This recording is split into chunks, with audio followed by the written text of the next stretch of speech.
Boa tarde a todos. Nós vamos iniciar aqui o nosso segundo dia de quarta jornada científica de geografia. Hoje nós vamos iniciar mais cedo, né, às 2 horas. Hoje nós vamos ter a primeira palestra, ou palestra 1. Nós vamos ouvir a fala da professora Tami, a palestra 1 intitulada Pandemia e Geograficidade, como a informação geocartográfica pode auxiliar nas estratégias de prevenção. A professora Tami, ela é doutoranda, do programa de pós-graduação em Geografia no Instituto de Estudos Socioambientais da Universidade Federal de Goiás, campus Samambaia. Ela atua na linha de pesquisa, análise ambiental e tratamento da informação geográfica, com ênfase nos estudos relacionados à geografia da saúde. Ela também é mestre em Geografia pela Universidade Estadual de Londrina, especialista em gestão ambiental em municípios pela Universidade Tecnológica Federal do Paraná e é bacharel em Geografia pela Universidade Estadual de Londrina. É membro dos grupos de pesquisa, dos seguintes grupos de pesquisa: Grupo de Atuação e Pesquisa em Infectologia da Universidade Estadual de Londrina e Grupo de Pesquisa em Geografia da Saúde vinculado ao laboratório lá de Criarte. Atuou como professor na Faculdade Pitágoras, em Londrina, onde lecionou as disciplinas de geoprocessamento e sensoriamento remoto, planejamento regional urbano e ambiental, gestão ambiental, gestão de resíduos sólidos, planejamento e saúde. Atualmente ela integra a equipe da MB Consultoria, onde presta assessoria na elaboração de planos de saneamento básico, planos de regularização fundiária, planos de recuperação da área degradada, planos de gestão de recursos hídricos e gestão integrada de resíduos sólidos.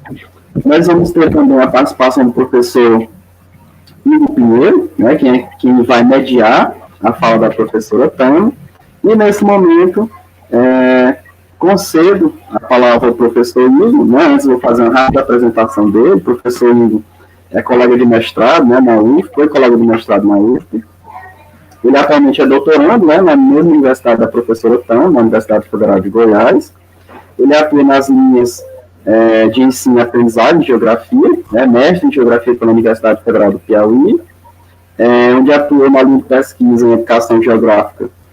É graduado em licenciatura em geografia pela Universidade Estadual do Piauí, professor do quadro efetivo das Secretarias de Estado da Educação, tanto do Piauí quanto do Maranhão. Ele é parecista ad hoc da revista Equador, onde avalia trabalhos na área de educação geográfica. É membro do Núcleo de Ensino e Pesquisa em Educação Geográfica, o METEG, grupo de estudos de cartografia para escolares e núcleo de estudo em cartografia escolar, sediados aí na UFG. E atua nas linhas de estudo e pesquisa, de ensino e geografia, particularmente no estudo da paisagem, cartografia escolar, raciocínios geográficos e pensamento geográfico.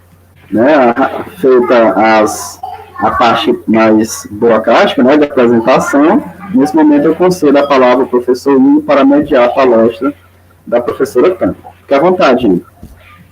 Obrigado, Francílio. Boa tarde a todos, todas. Boa tarde, Tami. Boa tarde. É muito bom estar cercado dos amigos. O Francílio é de longas datas, de época de graduação, de mestrado. A Tami, que é uma geógrafa que entrou recentemente na minha vida, e é sempre muito bom trazer aderência às nossas discussões, porque a gente que é geógrafo, a gente não fala só sobre a nossa vida, a gente fala sobre as vivências, sobre a pesquisa, e eu venho acompanhando desde o ano passado essa temática que a Tami vai promover hoje para a gente, que é um momento muito delicado, um momento de pandemia, que é um tema que, ao mesmo tempo em que ele é caro para a geografia, ele também se torna de grande relevância para promover essa discussão geográfica para além das fronteiras. Haja vista, a própria fala da Tami vai já expressar isso para vocês. Eu quero agradecer mais uma vez o Francílio, agradecer o convite da Tami de ter disponibilizado tempo, ter disponibilizado desse momento para trocar uma ideia conosco, para lançar alguns questionamentos, para fazer a gente pensar um pouco mais sobre essa geograficidade dificuldade em um tempo tão crucial como é esse em tempos de pandemia. Quero agradecer também a todos que estão nos bastidores, porque há, sim, sempre muita gente envolvida. Agradecer aos tutores, aos que estão sempre presentes com o Francílio, organizando esse evento. É a 4ª jornada científica, acredito que essa seja a 3ª que eu participo. Ano passado não participei por conta da situação de créditos no doutorado, mas sempre muito presente, é sempre um prazer muito grande para mim. Agradecer também ao coordenador do curso de Geografia do SEAD, UFP, o professor doutor Raimundo Wilson Pereira dos Santos, e toda a comunidade geográfica que está presente agora, que pegou um tempinho para trocar, para ouvir e trocar essas ideias conosco. Agora eu vou passar a bola para a Tami Joia. Ela vai fazer a fala dela, vai apresentar o material, vai se apresentar sucintamente, que já mais que amplamente apresentada. Lembrando que a Tami, ela tem entre 30 e 40 minutos de fala, 30 minutos a gente já vai dar aquela chamada, qualquer coisa, e aí vocês podem acompanhar aí pelos comentários. Vocês, quando forem fazer comentário, vocês colocam à frente, pode colocar à frente comentário e faz o comentário. Se for uma questão, coloca-se a questão e aí faz o questionamento, que a gente faz a mediação aqui das perguntas para a Tami. E é isso, a bola da vez com você, Tami. Boa palestra, boa fala, e a gente está aqui atento ouvindo. Obrigada. Igor, o som tá bom? Tá ótimo, tá ótimo. Eu vou compartilhar a tela só para confirmar, se você me dá um retorno que tá aparecendo, por favor. Aqui tá aparecendo, tá normal. Então, você ótimo. Só oculta essa barrinha da apresentação, só ocultar, pronto. Prontinho. Então, antes até de agradecer, eu vou falando que essas tecnologias são novas, para mim esse tipo de conversa, assim, né, pelo computador e tudo mais, então vocês me desculpem qualquer eventualidade, por pura falta de experiência mesmo, mas enfim, vamos lá, vai dar tudo certo, eu espero que esse tempo seja proveitoso para nós, né? Então, antes de começar o tema, eu quero agradecer imensamente o convite da comissão organizadora do evento, do professor Dr. Francílio e do meu amigo professor Igor, que está mediando a nossa conversa. Eu fiquei muito lisonjeada com o convite e, ao mesmo tempo, eu confesso que um pouco angustiada, pensando em como eu poderia contribuir com essa temática, porque desde o início da pandemia nós temos visto tantas palestras, tantas lives com esse tema, com professores muito mais experientes, né, com muito tempo de pesquisa na área, e eu fiquei pensando como eu poderia contribuir. E eu pensei, bom, acho que com a minha própria história de vida, que tem com o meu lado profissional, com a minha experiência profissional, e também com a pesquisa que eu venho desenvolvendo desde o mestrado e agora no doutorado, que está muito relacionada a essa temática. Então, eu vou conduzir a palestra por esse caminho, do ponto de vista de alguém que trabalhou bastante tempo como consultora em prefeituras, na área de planejamento urbano, ambiental e regional. Eu acredito que é uma boa contribuição para quem pretende atuar como geógrafo, mas os instrumentos que resultam desse trabalho também podem ser perfeitamente utilizados para quem também trabalha com ensino. Então, eu acredito que dessa forma eu possa contribuir com o tema da palestra, então. Bom, então vamos falar um pouquinho de pandemia, pensar na geograficidade da doença e a geografia, como que a geografia pode contribuir com esse momento. E, de fato, esse ano tem sido muito atípico, mudando a rotina aí das grandes, das médias e, por que não, das pequenas cidades também.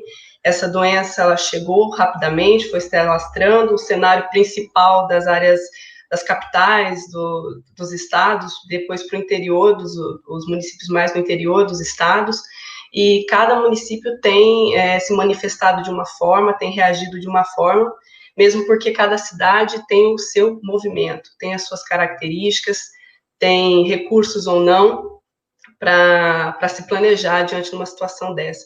E como se planejar num cenário desse, né? Numa cidades com situações tão diversas, como se planejar diante de uma situação, de uma doença que a gente tem pouco conhecimento ainda, principalmente do ponto de vista da ciência. Então, essas são questões, limitações e desafios que os técnicos que atuam dentro dos municípios na governança têm todos os dias, não só no setor de saúde, como na área de planejamento, enfim, todas as áreas. Então, fazendo uma breve linha do tempo, bem rapidamente, só para a gente começar a pensar em algumas questões, já no final de dezembro, a Organização Mundial da Saúde, ela recebe um alerta de Wuhan a respeito da doença. Já no início de janeiro desse ano, as autoridades chinesas, elas confirmam, então, a identificação de um novo vírus, de um novo coronavírus, que depois, em fevereiro, é chamado de SARS-CoV-2. E já em março é oficializada a condição de pandemia da doença, ou seja, a doença ela ultrapassa as fronteiras da China, atinge vários países e um contingente populacional extremamente significativo. Então, até agora, meados agora de agosto, acho que eu peguei esses dados no início dessa semana, eu acredito que está muito acima disso já, mas são mais de 20 milhões de casos no mundo, mais de 770 mil mortes, e eu consultei os dados aí do estado do Piauí também, mais de 70 mil casos, mais de 1.700 óbitos. Então, por aí a gente já vê a magnitude dessa doença e também já pode começar a pensar em tudo que está correlacionado de uma forma ou de outra com essa situação. Então, pensando nisso, já sabendo que nós já tínhamos rumores da doença em dezembro, janeiro, não seria possível que ações mais preventivas, efetivas, tivessem sido realizadas no Brasil? Partindo da onde? Nós precisamos de dados para se planejar. Então, quais seriam esses dados? Quais informações? Quais recursos nós poderíamos ter utilizado para isso? Onde estão esses dados?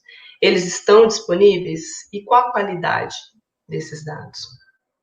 Então, o fato é que hoje a gente tem um bombardeio de informação, de dados, de gráficos, de mapas, e inclusive os mapas nunca fizeram tanto sucesso na mídia, e eu digo que nem nós geógrafos, né? Hoje nós temos pessoas atuando diretamente nas prefeituras, que têm dado entrevistas na mídia, professor Raul Borges Guimarães, que é um exemplo de geógrafo que tem trabalhado nesse sentido, e ao menos isso a gente pode trazer isso como um ponto positivo, que é uma oportunidade da sociedade ver que nós temos vários nichos de participação com o técnico, com o profissional, é uma porta que se abre nesse sentido. Então, eu fico muito contente nesse quesito, e hoje nós temos um grupo, uma rede de geógrafos para a saúde no Brasil. Desde o início da pandemia, nós começamos a nos organizar, e eu fico feliz de fazer parte disso. Todos os dias a gente recebe informação de novos desafios que os profissionais têm enfrentado, tentando atuar, tentando colaborar com medidas de prevenção diante da doença. Eu trouxe alguns mapas, alguns exemplos aqui, de mapas que foram publicados recentemente, em julho, no dossiê da Revista Brasileira de Geografia Médica e da Saúde. Foram mais de 40 publicações, vários artigos extremamente bons, assim, com o uso de recursos diversos, métodos diversos, e eu indico, caso vocês tenham interesse em dar uma olhada nessa coletânea, que ficou muito legal. Inclusive, eu tenho um artigo, eu vou falar um pouquinho dele com vocês hoje, que eu fiz em parceria com a minha orientadora, a professora Juliana Ramalho Barros, e uma amiga também do IESA, que trabalha na perspectiva da geografia da saúde. Mas nós vamos falar um pouquinho disso mais à frente. Essa relação da geografia com a saúde, o principal instrumento dessa relação são justamente os mapas, que é um meio de comunicação extremamente útil, e eu digo que é uma ferramenta muito democrática de comunicação. A gente consegue, através do mapa, conversar com o técnico, com o prefeito e com o cidadão a respeito dos problemas.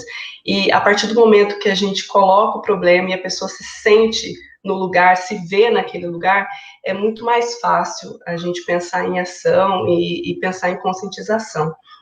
Então, essa relação da geografia com a saúde, ela é muito antiga, e meados do século XVII, XVIII, o geógrafo, quando a gente fala em geografia da saúde, o primeiro geógrafo que vem com destaque é o Max Sorre, mas nós já temos referências de trabalho aí do Vidal de Lablache.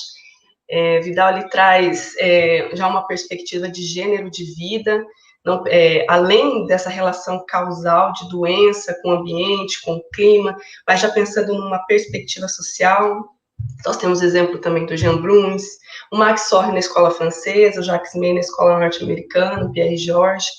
E esse mapa que eu apresento para vocês é do Jacques May, e onde ele faz a distribuição da cólera no mundo. Vejam a imensidão que é esse trabalho. Imagine tudo que está por detrás desse trabalho. E aí eu quero destacar que o mapa é uma ferramenta extremamente importante, mas o que está por detrás do mapa, todo esse processo de análise de dados, transformar esses dados em informação e fazer isso de forma crítica. O resultado parece muito simples, muitas vezes, mas todo o processo que tem por detrás disso é extremamente importante e trabalhoso. E aí a gente entra no tema da palestra, que é pandemia e geograficidade, como a informação geocartográfica pode auxiliar as estratégias de prevenção. Quando eu recebi esse título, eu achei muito pertinente, ele sintetiza bem, exemplifica bem o fluxo de trabalho de um geógrafo. Eu não mudei nada o título, eles me deram a liberdade de fazer essa intervenção, mas eu achei muito, assim, casou demais com o fluxo do dia a dia de trabalho de um geógrafo. Porque a gente poderia trocar pandemia e geograficidade por qualquer outro fenômeno, né? E ela está relacionada, então, ao que eu chamaria, nesse fluxo de teoria, de referencial, a informação geocartográfica, que nós poderíamos inserir na parte técnica e de métodos, mas além da cartografia, nós temos a estatística, nós temos o geoprocessamento da ciência geográfica e a estratégia de prevenção, que para mim é teoria e técnica na prática. Nós poderíamos trocar a estratégia de prevenção por políticas públicas, que é o resultado disso na prática. As políticas públicas, que são ações e o planejamento realizado pela governança pública no intuito de reduzir problemas, se prevenir de alguns problemas. E eu coloco aqui como exemplo planejamento e gestão, porque é a área que eu atuei durante um bom tempo. Então, esse fluxo ele é aplicável em diversas áreas, não só na saúde, como na educação, no saneamento básico, na parte ambiental. E dentro desse fluxo, eu particularmente me interesso muito pelas técnicas e métodos. Na verdade, é essa parte que me instiga mais na discussão dentro da geografia da saúde. E pensando um pouquinho nesse planejamento e com relação à situação da doença hoje da Covid-19, eu trago aqui um exemplo de um trabalho que nós publicamos nesse dossiê da revista IGEA, onde nós nos desafiamos a criar um índice para avaliação de vulnerabilidade social da Covid-19 no estado de Goiás, tá? Então, tentar entender a expressão espacial dessa doença no estado, nos territórios, como isso se manifesta no contexto de desigualdade social, e essa desigualdade social, junto com a espacialidade da doença, formam os territórios vulneráveis, né? Então, para isso, nós utilizamos algumas variáveis sociais e econômicas.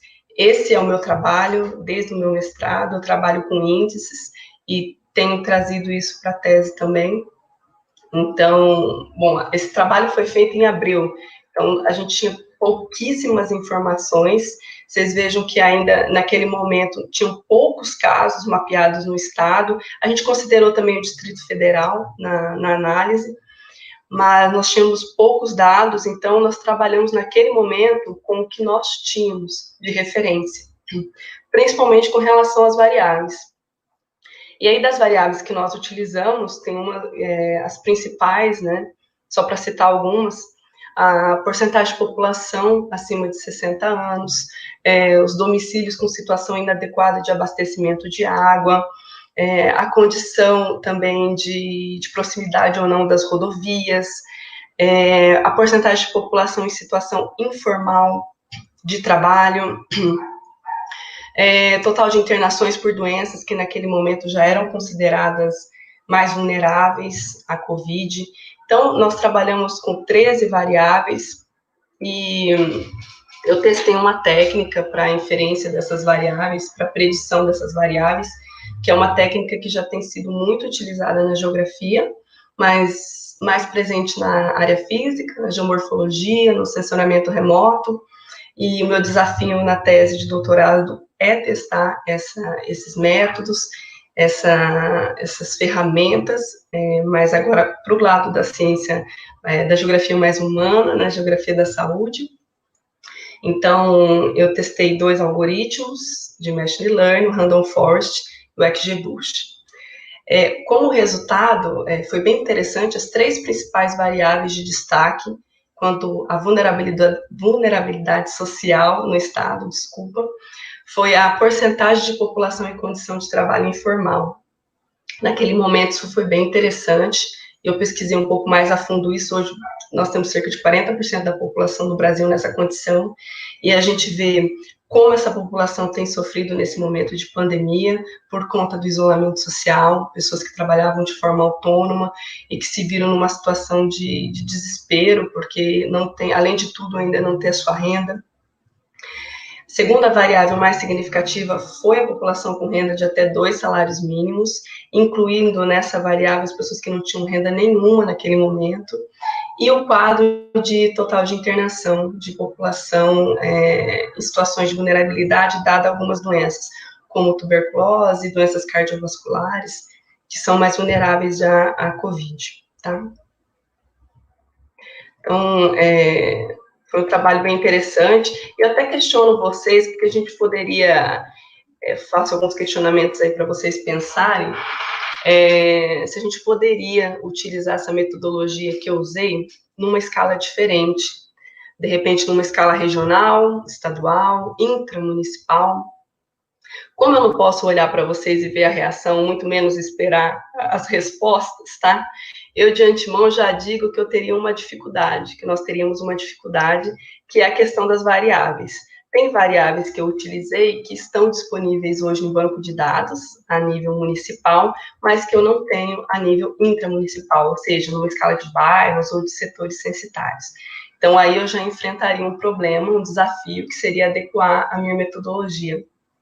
Outra questão importante é que até abril, nós não tínhamos disponíveis os dados, o total de casos por bairro. Tem alguns municípios que ainda não conseguiram fazer esse mapeamento, porque não é uma coisa simples, nem para a Covid, nem para as outras doenças. É burocrático para a gente obter esses dados, que é um segundo desafio de quem pretende trabalhar com saúde e geografia, e é burocrático porque demanda muita responsabilidade para a gente ter acesso a essas informações a nível bairro, por exemplo, a gente tem acesso ao endereço do paciente. Então, a gente tem que ter muita responsabilidade, muita ética para trabalhar com essa informação. Então, até abril a gente não tinha esses dados, tá? Então, a gente trabalhou naquele momento com o que a gente tinha, e planejamento é isso. A gente trabalha com o que tem. Até o professor Raul Borges Guimarães disse na última palestra dele no IESA que não existe dado ruim, existe dado mal trabalhado. E é bem isso, quando a gente trabalha com planejamento, a gente vai enfrentando essas dificuldades. Hoje eu poderia rodar novamente esse modelo, com dados muito melhores, porque eu já tenho caso em todos os municípios, naquele momento eu não tinha. É um desafio que, de repente, a gente pode se propor a fazer, e eu acredito que daria um resultado bem interessante também. Então, uma proposta de aplicação de formas onde a geografia pode atuar, pensando no planejamento e na prevenção. Outro exemplo que eu trago para vocês é do painel Covid Goiás, que foi elaborado pelo LAPIG, Laboratório de Processamento de Imagens, que está ligado ao IESA, e ele trabalhou desde o início, o pessoal trabalhou desde o início conectado com a Prefeitura e com o Estado de Goiás, e eles têm fornecido informações muito importantes, auxiliando o planejamento. Um exemplo que eu trago para vocês é que depois de um mês e meio, 2 meses, eles já conseguiram fazer esse mapeamento aqui, ó, por bairro, para o setor. Hoje, Goiânia está fazendo testagem em massa de pessoas que estão assintomáticas, mas que tiveram contato com pessoas que já foram detectadas com Covid. E para eles decidirem por onde começar, eles usaram a espacialização dos casos e no intuito de entender para onde estava indo a maior difusão, qual região que estava acontecendo uma maior difusão, e iniciaram dali, a partir de uma escala, né, das áreas com maior difusão para as áreas com menores difusão. E já estão fazendo essa testagem. Um outro exemplo também é o painel do Covid-19 de Londrina. Londrina é a cidade que eu cresci, me formei em geografia, fiz o meu mestrado. Eles também desenvolveram um trabalho muito legal na perspectiva de passar informação e auxiliar a Secretaria de Saúde nesse trabalho. Esse aqui é um mapa de distribuição de casos por número absoluto no município. Já consegue observar aqui um cluster, um agrupamento aí de bairros com maior número de casos.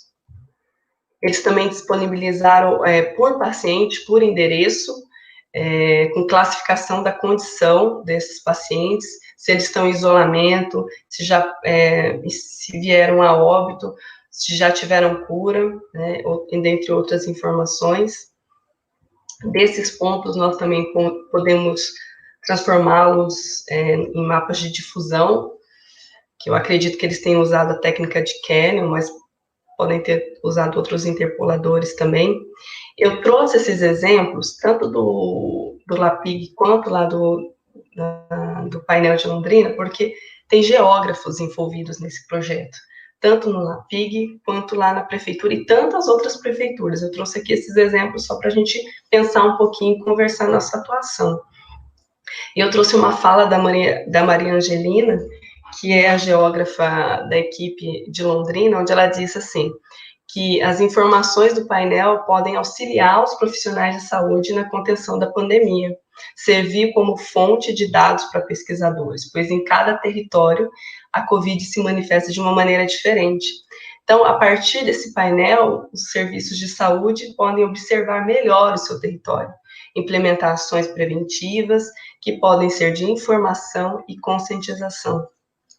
E quando eu olho para isso, eu penso isso também relacionado à educação, como esse material pode ser utilizado nesse processo, como essa informação pode sair da escola para ir para o bairro, para ir para a sua casa e auxiliar nas medidas que são necessárias de prevenção. Então, isso vai além da técnica, do trabalho como geógrafo, mas isso impacta toda a sociedade nesse processo. E além dos geógrafos, é óbvio que não tem só geógrafo numa equipe dessa, para desenvolver um trabalho desse. Então, isso também indica a necessidade de uma interdisciplinaridade, são multiprofissionais, pessoas da área da estatística trabalhando esses dados antes de serem disponibilizados, nós temos o pessoal da ciência da computação, então, quem trabalha com geografia e saúde, ele tem que estar aberto a essa comunicação que é interdisciplinar, isso é muito importante.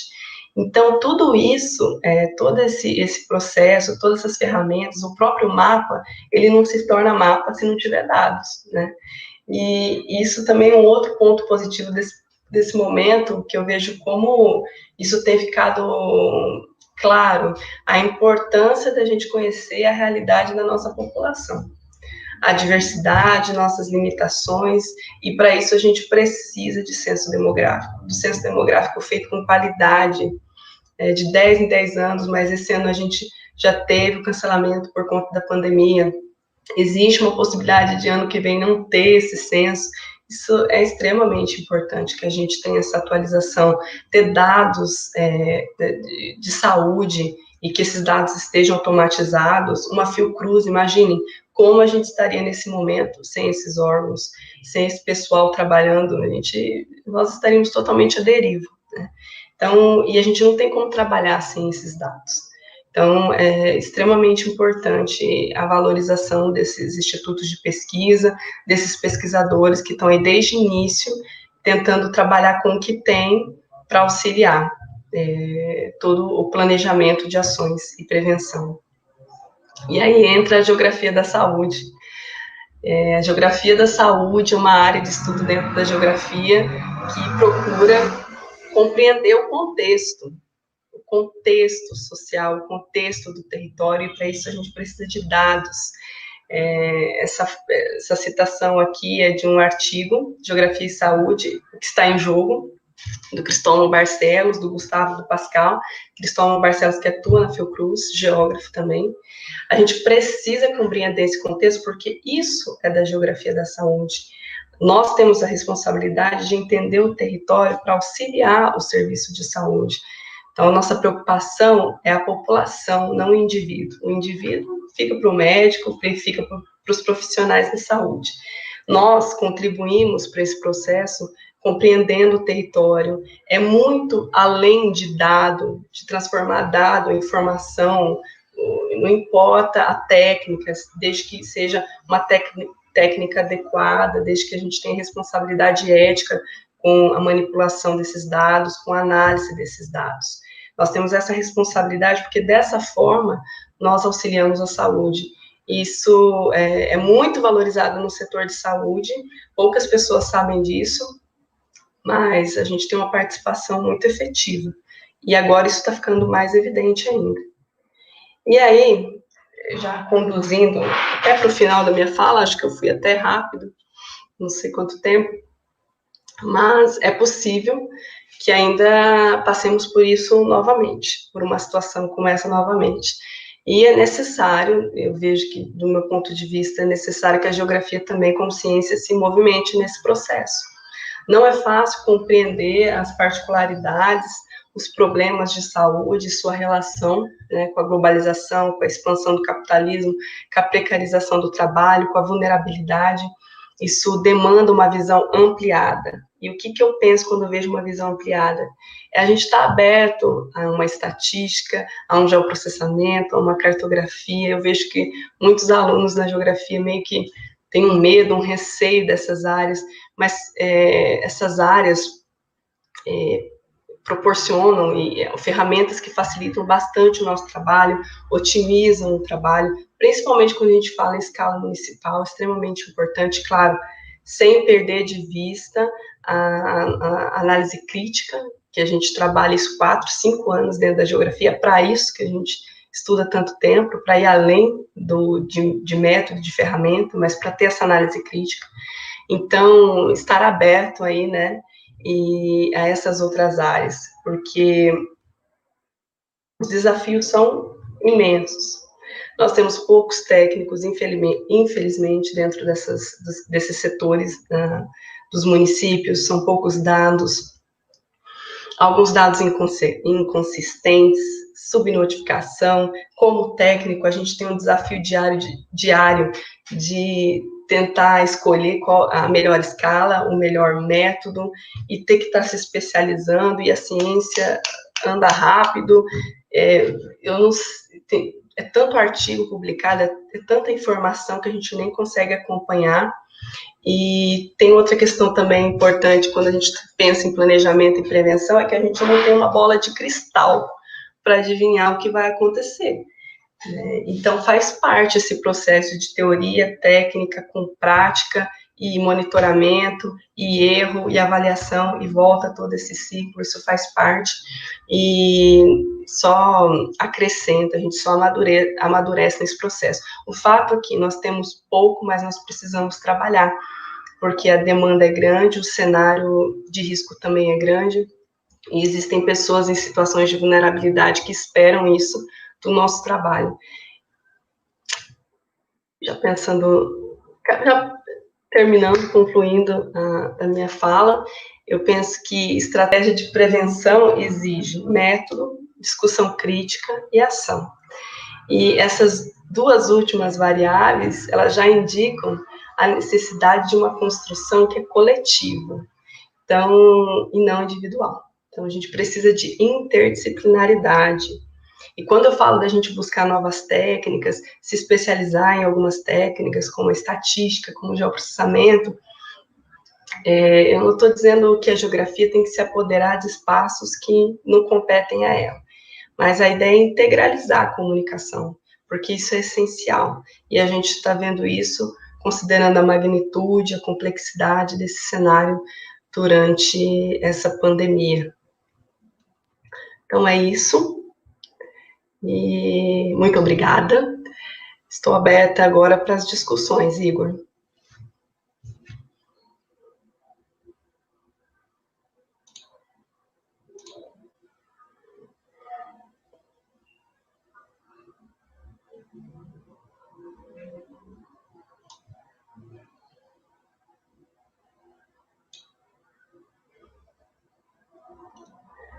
Igor?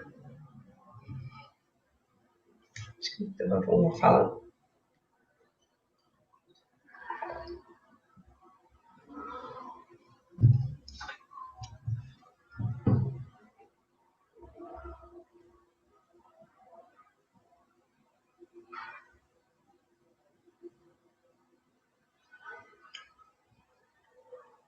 A Cira precisa me ativar. Eu estou aqui e você fez 28 minutos. Aguardando então o Francílio, né? Ele precisa. Estava com um probleminha já antes da gente se conectar, talvez seja isso.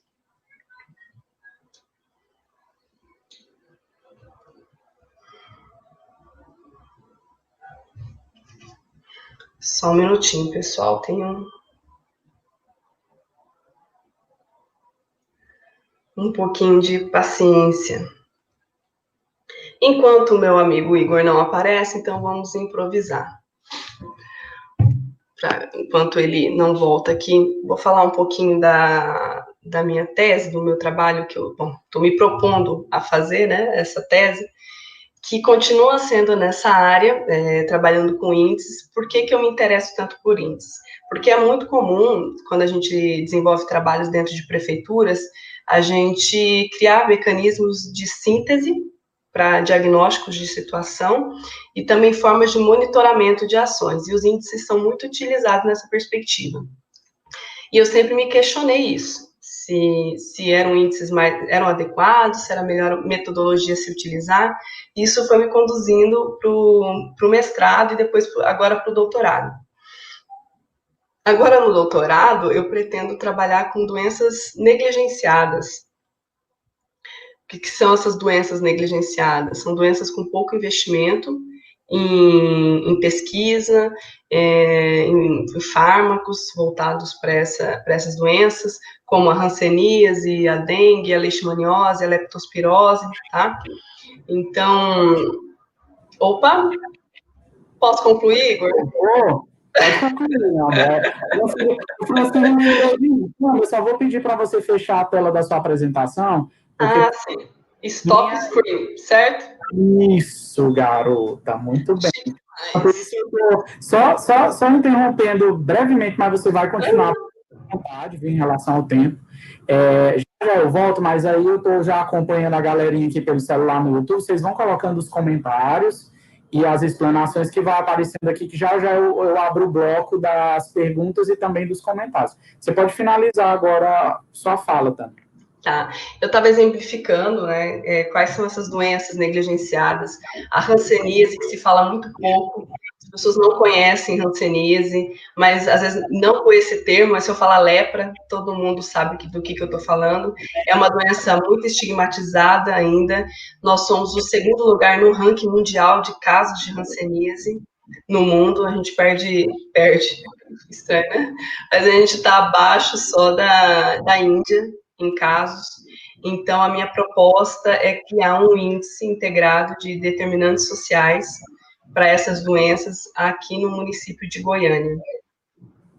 Então, é isso. E utilizando essas técnicas que eu falei para vocês, que eu testei no artigo do Covid. Machine learning, estatística e tudo mais. Não tenho medo dessas técnicas. Eu tinha muito medo, foi ótimo, me apaixonei, estou aqui. Eu sou suspeita para falar, porque eu gosto muito, curto muito. Eu vi algumas, na disciplina que nós cursamos juntos e me deu um pouquinho de medo.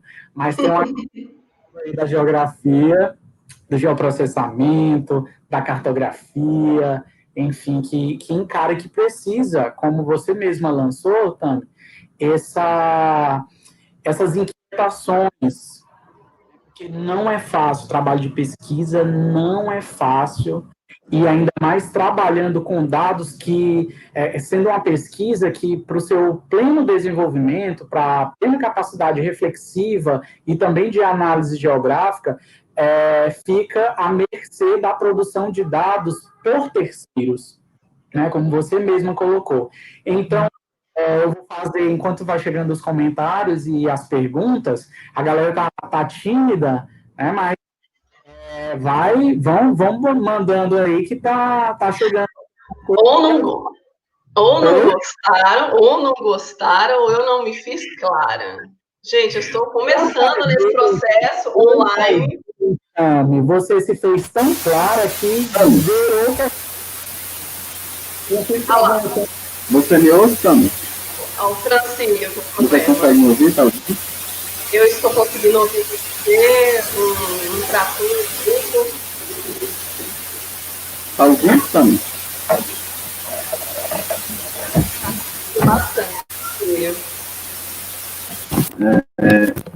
Assim, melhorou. Fazer uma breve explanação aqui da fala da... eu conheci por acaso,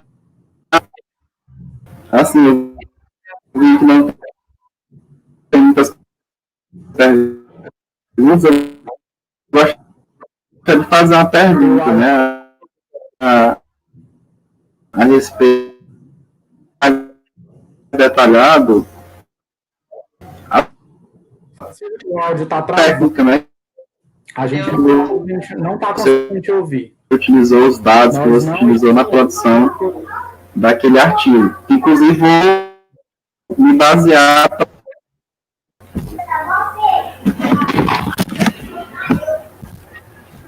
Tranquilo? Nós não estávamos... Está ouvindo, Igor? Não. Agora estava travando, mas agora pode falar... Pode continuar, pode recomeçar. Certo. Sim, sobre o seu artigo, né, Tam? Esse que você falou, por acaso... Está travando. Está travando, Francisco. Está travando. Ele não pode escrever? Sim, o artigo, eu estava fazendo uma pesquisa. Francisco? Alô? Atenção, filho. Tá conseguindo ouvir agora? Peraí, deixa eu falar. O teu áudio tá... Acho que é porque tá travando. Só um instante. Eu vou fazer uma breve explanação da apresentação agora da Tami, enquanto o Francisco volta. Só um instante, Francisco. Eu vou fazer a apresentação, uma explanação da Tami. Conserta aí, dá um jeito na parte técnica, aí você volta para fazer o comentário e também principalmente você tem a partir da fala da Tami, é o tempo que você se organiza aí.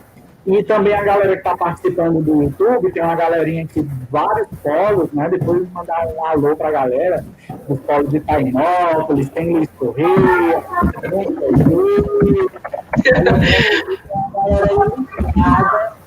na fala da Tami. Então, para aqueles que entraram agora e para a gente conseguir amarrar bem essas ideias, a palestra da fala da Tami, intitulada Pandemia e Geograficidade, ela, como a informação geocartográfica pode auxiliar nas estratégias de prevenção.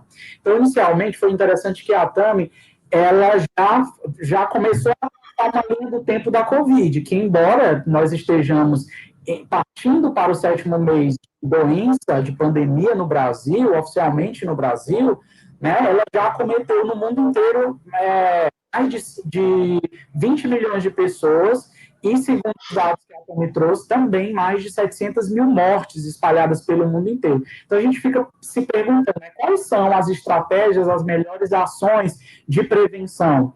E aí, nessa perspectiva, que a geografia entra, que o conhecimento geográfico, as análises geográficas, as reflexões, os trabalhos que já vinham sendo produzidos paulatinamente há décadas, principalmente a área da geografia da saúde, que vem bastante forte no Brasil, desde a década de 1990, né, de pensar, ajudar a geografia, ajudar as outras áreas do conhecimento, e principalmente as instituições, as entidades sanitárias, na promoção dessas estratégias de prevenção. Haja vista o contexto da territorialidade está intrinsecamente inserido nessas discussões, e também na dinâmica da doença, da Covid. Né? E aí ela já lança para a gente, já fala uma inquietação, né? Onde estão esses mapas? Eles estão justamente nos centros produtores do conhecimento. Né? No caso do Brasil, as instituições de ensino superior, principalmente, majoritariamente, porque eu não tenho dados, mas eu acredito que sejam todas da esfera pública, todas as instituições, universidades públicas, e trouxe o exemplo que eu já utilizei, que os grupos de pesquisa vêm utilizando, a Prefeitura de Goiânia e de Goiás, que é o excelentíssimo trabalho pelo laboratório da UFG, né? O LAPIG, o Laboratório de Pesquisas e Informações Geográficas, que, assim, fez um trabalho mesmo grandioso para a comunidade, para a população goianiense, para a população goiana, né? Então, a nossa perspectiva é como transformar esses dados geográficos em representações cartográficas, né? Como trabalhar da pulverização de informações, de dados que ao mesmo tempo se desencontram, que são tão rotativos, que são tão efêmeros, e outros que perenizam-se nas discussões, né, justamente a fim de lançar essas estratégias de prevenção e orientar as políticas públicas, que é o principal, né, que é o que mobiliza, de fato, ações concretas para a população. Então, o mapa, a Tami, e nós temos, Tami, eu e outros pesquisadores, a gente tem uma concepção de que o mapa ele funciona como uma linguagem, como um instrumento de comunicação, justamente sobre a espacialidade do fenômeno geográfico. E a geografia da saúde, desde Mark Sorey até os trabalhos que ela trouxe, aí apresentou para a gente do Jacques May, né, passando por Lablache, Brunier, enfim, uma série de outros que contribuíram, que talvez não estavam vivendo a caixinha da dita geografia da saúde, mas eram geógrafos que os seus postulados, os seus trabalhos embasam e orientam muitos dos estudos atuais. Sim. Né? Essa geografia que traz essa possibilidade de nós repensarmos e representarmos também os territórios e os fenômenos, sejam do ponto de vista das condições sanitárias, de vulnerabilidade, e até falando em vulnerabilidade, ela fala do mapeamento que foi feito em Goiás, através do LAPIG também da UFG, e das pesquisas que ela está inserida, do mapeamento dos territórios vulneráveis. E muitas vezes esses territórios mais vulneráveis, eles são marginalizados, porque como esse instrumento, em muitos casos esses instrumentos, a instrumentalização cartográfica e da informação geográfica, ela está detida na mão de quem tem nas políticas, muitas vezes é mais interessante camuflar, secundarizar essas informações geográficas e essas representações que evidenciam, que escancaram, desmascaram os territórios mais vulneráveis, por uma perspectiva mais política, mais governamental e menos interessada com a saúde pública. Então, o trabalho do geógrafo também consiste na identificação desses mapas, na informação geográfica que possa possibilitar essas nuances. E aí traz também para a gente repensar, que é o mais interessante no âmbito da pesquisa acadêmica, e nessa oportunidade que nós temos de falar agora, que são as dificuldades e os desafios impostos aos pesquisadores para trabalhar com os dados disponíveis. Né?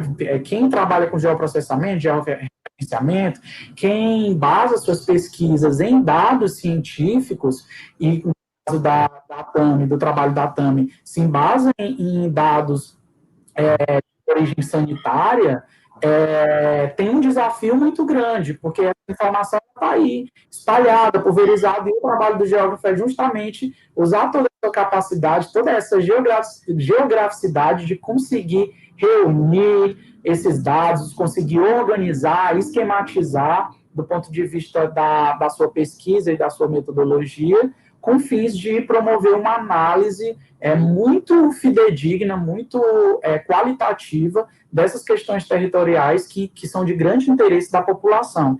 Então, realmente, reforçando o que a Tami já falou, da necessidade da gente valorizar as pesquisas, tanto no âmbito da saúde, como também no âmbito da efetivação das informações e do conhecimento que está sendo produzido para orientação e efetivação das políticas públicas, né? Integralizando as informações e possibilitando com que o conhecimento geográfico ele dialogue muito bem com as outras áreas do conhecimento, para além fronteiras, se amplie. O próprio Raul falou na palestra que a Tami citou, no seminário interno da nossa pós, a ciência ela avança quando ela se dilata para além das suas fronteiras. Então, essa comunicação, esse diálogo com as outras áreas do conhecimento, com as outras disciplinas, com os outros meios de produção do conhecimento científico, ele traz muitos valores e muitos ganhos à geografia, não só ao campo da geografia da saúde, mas de todas as áreas. E é isso, para a gente fechar, ficar mais claro, mais redondo a fala da Tami, para que ela se situe também do nosso entendimento, do que nós conseguimos entender da sua palestra, da sua fala, agradecer novamente e passar a fala para o Francílio, que ele estava com problemas técnicos, mas eu acredito que ele possa voltar agora. A gente já tem algumas perguntas, não sei se o Francílio vai retornar, mas eu vou começar com o Francílio, acho que deixou um comentário aqui.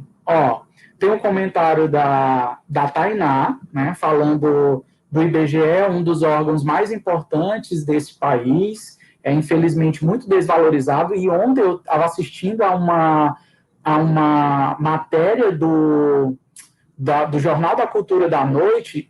Para 2021, o corte do INPE vai ser em mais de 30%. Então, já é um processo de sucateamento, de desmonte de uma das principais instituições produtoras de conhecimentos geográficos, cartográficos, que possibilita a base de dados de muitas pesquisas do bioma amazônico e do Cerrado, de todas as áreas que estão em severo grau de vulnerabilidade. Então, a gente está mesmo caminhando para o desmonte total. Esse momento é um momento de resistência, as nossas pesquisas são resistência, trazer à tona essas discussões também faz com que a gente possa valorizar ainda mais esse conhecimento. A Tainá também reforça, amei a explicação, eu também amei explicar, não é porque ela é minha amiga, que eu não vou deixar de puxar o saco dela, mas foi muito boa mesmo a explanação da Tami, a fala, os textos, foi muito rico. Aqui tem um outro comentário sobre o artigo da Tami, essa da revista IGEA, né? Conheci o artigo por acaso, fazendo levantamento bibliográfico para a fundamentação de um projeto. Olha que interessante. Gostaria que você abordasse um pouco mais sobre a técnica utilizada para a produção do artigo. Um comentário / pergunta, viu, Tami? Qualquer coisa está aqui no chat, você pode voltar, acredito que você esteja vendo também. Igor, ao final da sua fala e da Tami, pode... isso aqui é um recado do coração. São os recados paroquiais. Acredito que esse recado seja... Eu passo o recado, viu, Francílio? Pergunta. Além daquela, a gente vai fazer um bloco, gente, tem 4 perguntas com essa aqui. Né? Não foi colocada o nome da pergunta, o nome da pessoa que fez a pergunta, seria interessante. Só para a Tami poder copiar, deixa eu ver logo aqui essa primeira. Qual o maior desafio no tratamento de dados da Covid nesse período de pandemia? Quem mandou essa pergunta foi o Lucas Ribeiro. Ok? Um abraço para a Elaine Caldas, do Polo Luzilândia. tá atenta aí a gente. E o Lucas colocou, tá aqui, né? Lucas Ribeiro também pergunta: houve diferença nos dados da Covid-19 divulgados pelas prefeituras, estados e governo federal, e o que pode ser feito, né? No sentido de construir mapas, elaborar e trabalhar com esse aperfeiçoamento. E várias pessoas estão se manifestando aqui, a Daniele também do Polo de Elesmão Veloso, né, a galerinha participando. Nós ultrapassamos a marca de mais de 40 pessoas participando, assistindo sua fala, Tami, que é um número significativo para um momento que a gente poderia estar assistindo a sessão da tarde, um desses. Sim! Adiantando os projetos de pesquisa, mas está fala maravilhosa. E aí a gente fica com ele trabalhando. A gente fica com esse bloco de comentários e de perguntas. A Tami vai ter seus comentários dela, vai tentar responder. E aí, se vocês quiserem mandar mais comentários e mais perguntas, podem ficar à vontade que a gente faz um bloco seguinte que ainda dá tempo, ok? Passo para a Tami responder as suas perguntas. Ok. Com relação ao Francílio, ele perguntou da técnica que eu utilizei, né, no artigo, lá na revista IGEA. Essa é uma técnica que eu estou engatinhando ainda, Francílio. Estou aprendendo muita coisa, porque envolve estatística, envolve lógica de programação, script de programação. Dá vontade de chorar no primeiro momento, mas depois que você vê o resultado, a gente já se empolga. Mas esses dois, especificadamente, são modelos de árvore de decisão. Ele roda várias vezes a relação das variáveis com a taxa de incidência para indicar uma predição dessas variáveis, né? Então, falando assim, eu acho que eu ia ficar um bom tempo falando aqui, explicando para você, mas se quiser, a gente pode marcar um horário e a gente conversa mais especificamente a respeito do método que eu utilizei, do software que eu utilizei, os scripts certinho. Não só ele, né? Quem tiver interesse, mas isso demanda um pouquinho mais de tempo para a gente conversar. E aí, com relação às duas perguntas, eu acho que do Lucas, né? Com relação à dificuldade no tratamento dos dados e com relação à qualidade desses dados. Eu acredito que sintetiza bem o que ele quis questionar. Com relação ao tratamento em si do dado, e aí vai de cada profissional e de cada técnica que cada profissional sempre vai ter vontade de trabalhar. Então, eu não vejo que seja um problema tanto de tratamento, mas de ficar com o pé atrás, porque assim, a gente tem pouquíssimos dados, a doença ela ainda está acontecendo, então a gente não tem como afirmar nada, né? Não tem como a gente ter um cenário mais concreto. Por exemplo, os dados que eu estou trabalhando na minha tese, eu tenho informação de mais de 10 anos. Então, eu consigo ter uma ideia de como as doenças se movimentam nesse tempo, mas o Covid não. Então, assim, o problema não é tanto com relação ao dado que vem, a gente sabe que tem subnotificação e tudo mais, mas isso vai ter em todos os casos. Eu acho que a maior preocupação de quem está trabalhando com isso agora é não dar nenhuma resposta decisiva, assertiva. Olha, com esses dados que eu tenho hoje, eu tenho esse cenário. O que me indica que pode acontecer isso, mas a gente não tem como ter certeza de nada, porque é pouco tempo e eu não me arriscaria. Eu desenvolveria os modelos possíveis com os dados que a gente tem, mas sempre colocando, olha, pode ser isso, não posso dar conclusões muito definitivas. Então, acho que é isso, não sei se responde. Essa primeira, sim, está respondido. Aí tem uma outra aqui, o próprio Lucas fez uma segunda outra pergunta. Houve diferença nos dados da Covid-19 divulgados pelas prefeituras, do governo federal, e o que pode ser feito no sentido de construir os mapas? Então, vai acontecer de ter diferença de dados por N motivos, por tempo de processamento desses dados. Tem município que nem tem dado. Eu vi reportagem fico desesperada com isso. De alguns hospitais, eles estão fazendo as coisas à mão, porque é porque não tem recurso. É porque não tem tempo, as coisas estão acontecendo muito rápido, então eles não estão conseguindo dar conta de automatizar as coisas. Então, o que eu recomendaria é você testar, é você procurar por exemplo, está te dando uma diferença de dado de governo para município, ver se essa diferença também é tão significativa assim. Existem testes estatísticos que a gente pode fazer nesse sentido, para ver se essa diferença é tão significativa assim, tá? E aí você vai escolher com o técnico qual o risco que você quer correr, em cima dessas técnicas que estão disponíveis. E se você achar prudente deixar isso bem claro no seu mapa, deixe, para quem vai ler.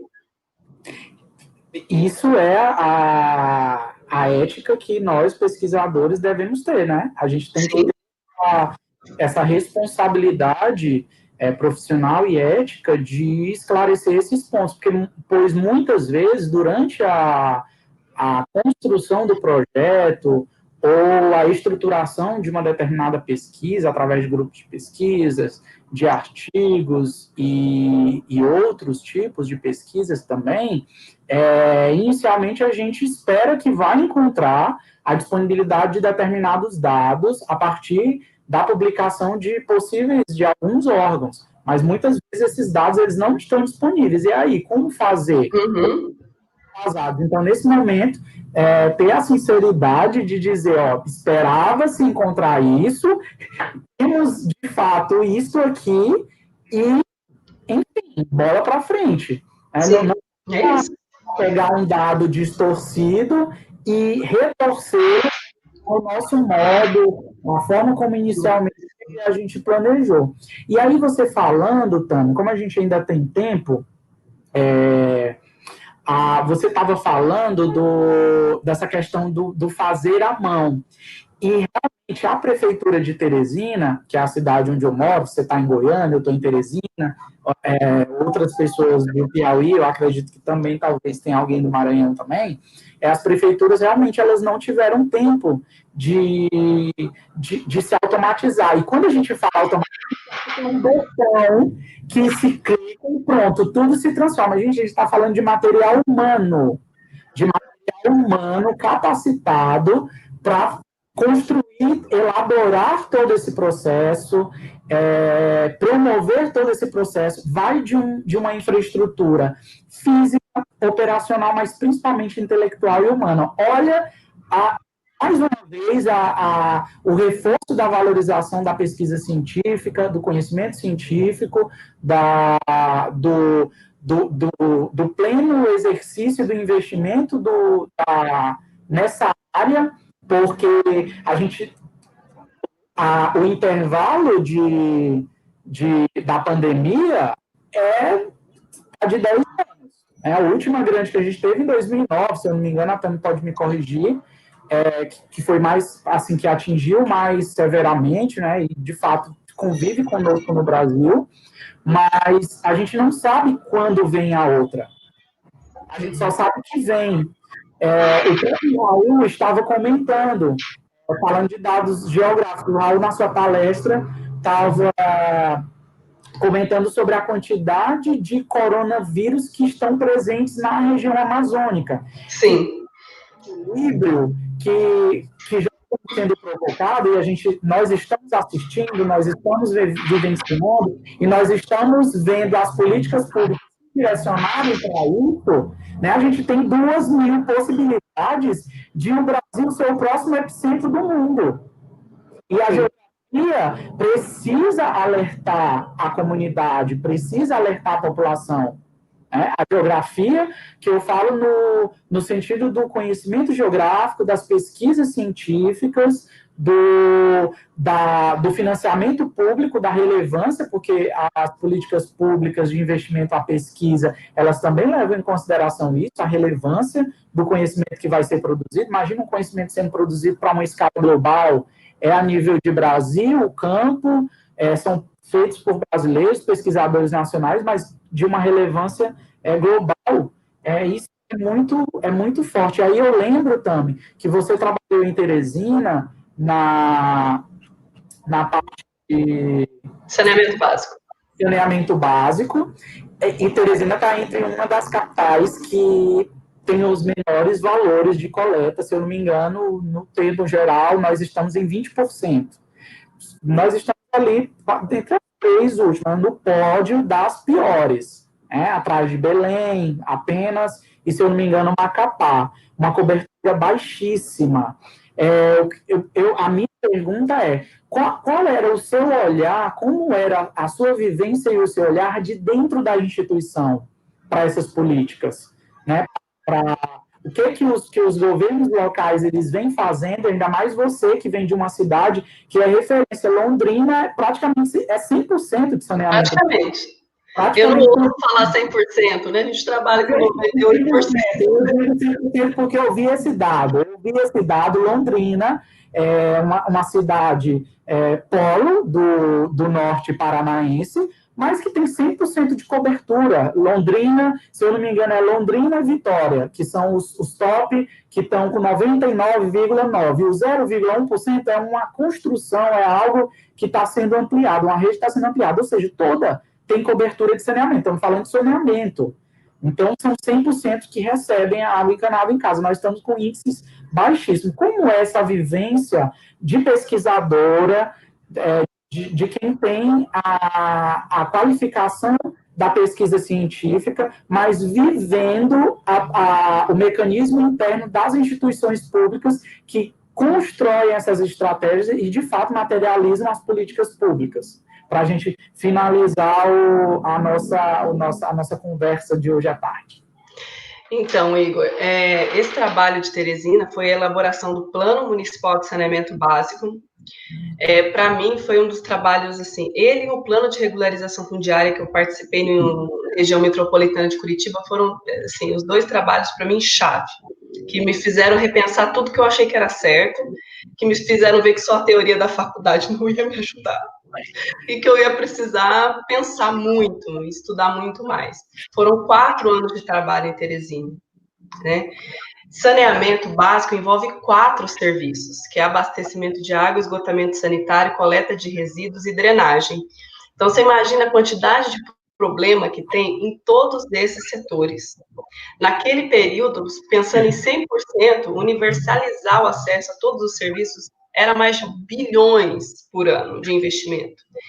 Então, era muito problema para se pensar, e a gente tem que conciliar várias coisas, a necessidade, mas também a técnica. Tem características específicas em Teresina que limitam algumas coisas, por exemplo, o fato dela ser cortada pelo Rio Poti, tem o rio faz divisa aí com o Maranhão, então ali tem muito problema de enchente, de inundação, então não é simples, né? Você senta assim, gente, como é que eu vou conciliar o interesse, todas as demandas, todas as necessidades?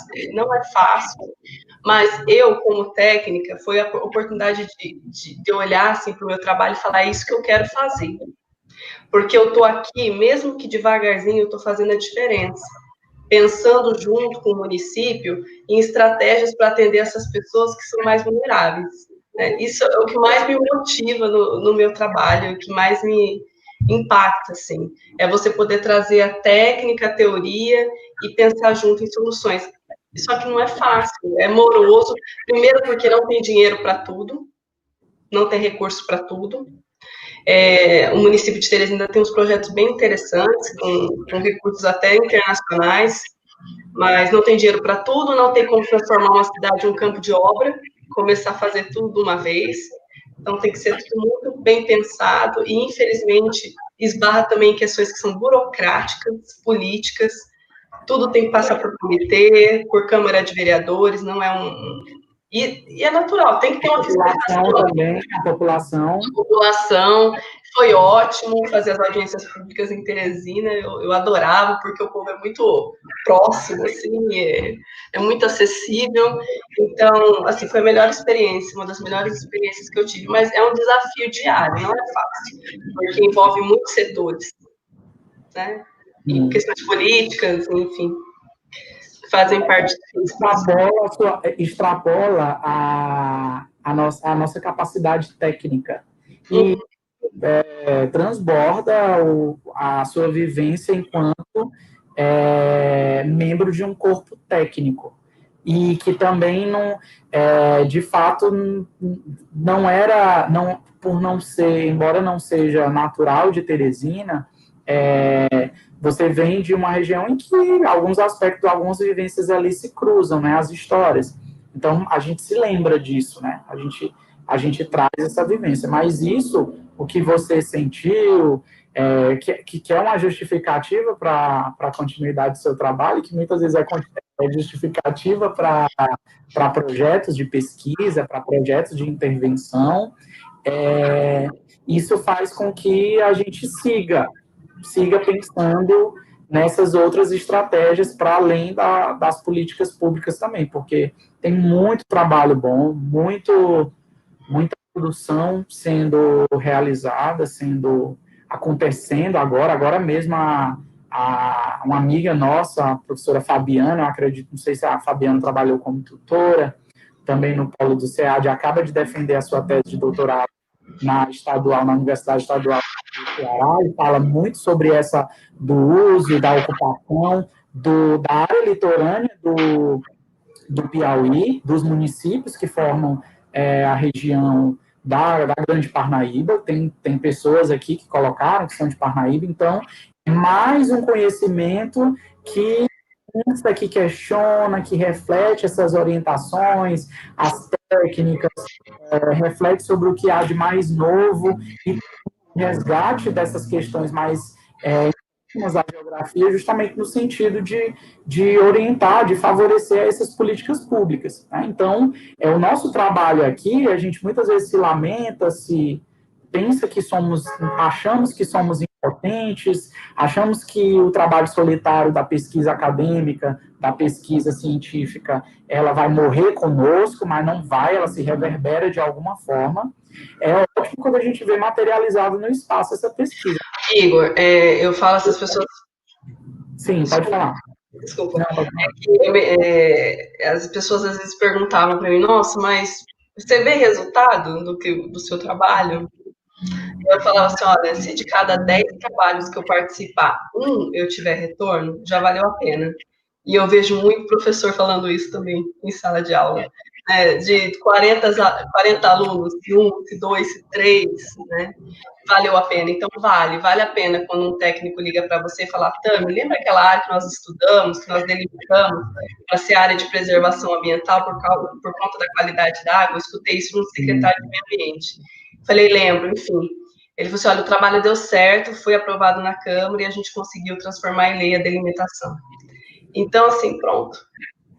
É isso mesmo, a gente extrapola o plano do pessoal. Nós estamos fazendo também uma contribuição para a nossa área de conhecimento, para a ciência. Outras pessoas vão construir, podem estar aqui no chat assistindo vocês, a gente, né? Ou pode não estar assistindo, mas vai encontrar no seu trabalho os limites, os obstáculos, as lacunas que você, porque diversas do seu esforço, da disponibilidade de dados, enfim, do tempo também, essa pessoa pode dar continuidade a uma pesquisa, até o ponto onde você avançou, é de grande significativo para essas pessoas que vêm depois. Você hoje está consumindo desse conhecimento, bebendo dessa fonte, de que na década de 1990, na geografia da saúde era invisibilizado, e hoje você está com o seu trabalho valorizando esse campo do conhecimento, valorizando a geografia, né? Nós estamos valorizando, oportunizando esse momento, então vai para além das questões pessoais, se alguém vai me citar, se alguém vai... Enfim, a gente está contribuindo, dando a nossa contribuição para a ciência, dedicando esse tempo a pesquisar, a coletar, a tabular, a estruturar, organizar, pensar, refletir, mapear, ampliar e entregar esse material para que a sociedade possa ter seu usufruto da melhor forma possível. Sim. Eu vou só finalizar aqui com o comentário de dois grandes professores. A Maria Rita também colocou aqui, boa tarde, que é o Dielesmão Veloso. O professor Ayrton Costa, meu grande amigo, um grande parceiro, um grande geógrafo piauiense, muito bom, parabéns pela live, representando a UESP Campus Clóvis Moura, nós que somos o UESPiano, eu que fiz minha graduação, o professor que foi meu professor, todos os professores do campus, da Universidade Estadual, tem uma contribuição à geografia do Piauí, assim, extraordinária. Se nós estamos aqui hoje, nós devemos muito a vocês, e eu não me canso jamais de parabenizar, de saudar, de homenagear os meus professores, porque a gente ocupa essa cadeira, esse momento agora, esse lugar de fala, graças a vocês que trabalham mais do que nós. E a professora Tilcia Marques, palestra relevante para a compreensão desse cenário geocartográfico da pandemia, né? Traz um esclarecimento, inquieta ainda mais e promove o debate. Né? Eu acho que com isso aqui eu finalizo de perguntas, de comentários, de questionamentos. Eu passo a fala final para a Tami fazer as últimas considerações. Nós estamos às 15h25, a palestra seria até às 15h30, a gente entrou em... Somos pontuais. A gente aqui é quase britânico, organizado. Sim. Até para não cansar, porque o evento continua. Então, à noite, vai continuar o evento para não cansar muito a galera poder tomar uma água, lanchar. Passo agora para você, depois volto passando um último recado e aí a gente finaliza. Beleza. A palestra. É com você. Eu quero só agradecer pelo convite. Eu estava muito nervosa, você sabe, né? Com essa situação, para mim é novidade. Eu já dei aula, fiz audiência pública. Tiro de letra. Mas, nossa, é um parto, gente. Quem sofre de ansiedade é difícil demais. Mas, assim, eu só quero agradecer e eu coloco à disposição de vocês para que eu puder ajudar, colaborar, caso os alunos tenham interesse de entender um pouquinho mais o meu trabalho também. Muito obrigada, Igor, obrigada, comissão, obrigada a todos aí. Espero que o evento seja muito, muito bom e que vocês participem, vale a pena. Vai ficar gravado sim, Ayrton. Galera, os professores, quem quiser rever, a fala da Tami vai estar gravado, tem os dados dela também. Chique demais, né? Acessível. A Tami é acessível para quem quiser trocar figurinhas geográficas. Tem outros, o Antônio Carlos também, que é da mesma área aqui, lamentou não poder, porque estava em outra atividade. A gente, o meio online, virtual, ele nos permite ultrapassar as fronteiras físicas do lugar, ao mesmo tempo se choca, né? A gente ainda não inventava os dois lugares ao mesmo tempo com qualidade. Mas só agradecendo a presença de...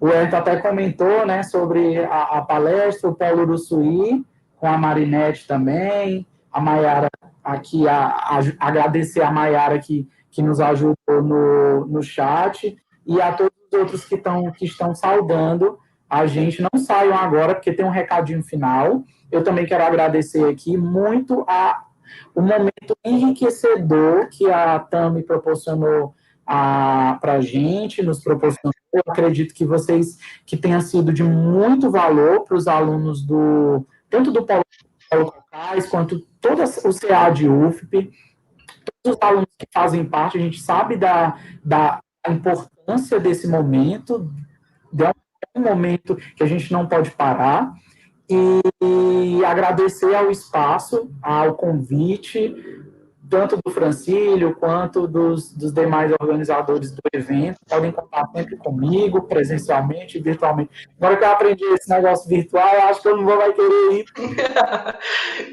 Não, viu? Tá no conforto de casa, tomando um cafezinho, só água aqui. Tá bom, mas é sempre bom o contato mesmo físico. Tem um último recado que eu preciso passar para vocês, aqueles que estão participando do evento, os convidados, né?